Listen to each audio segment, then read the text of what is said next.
लगा हुआ है। डिस्चार्ज डिस्चार्ज को रिलीव के लिए एक बल्ब लगा हुआ है, और अगर हाई डिस्चार्ज हो जाता है वो बल्ब अपने आप उस चीज़ को, प्रेशर को रिलीव करता है। और फिर इसमें गैस होता है, तो गैस का काम, गैस कौन सा गैस यूज़ किया जाता है। अगर मान लीजिए यहाँ पे R22 फ्लोरोन यूज़ किया जा रहा है, फ्लोरोन इसमें डाला जाता है।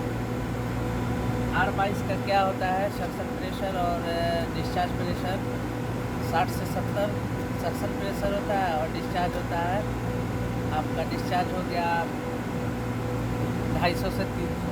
अब मान लीजिए वहाँ कंडेंसर में गया, कंडेंसर का काम क्या होता है, कंडेंसर में जो रेफ्रिजरेंट को ठंडा किया जाता है, किसके थ्रू ठंडा होगा, ये एयर कूल चिलर है तो एयर के थ्रू वो ठंडा किया जाता है।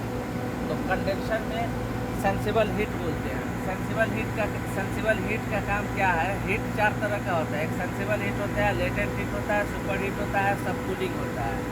तो सेंसिबल हीट का काम होता है कि वो सेंसिबल हीट नहीं गैस के फॉर्म में चेंज करता है और नहीं लिक्विड में, दोनों में चेंज नहीं कर सकता, चेंज नहीं कर सकता।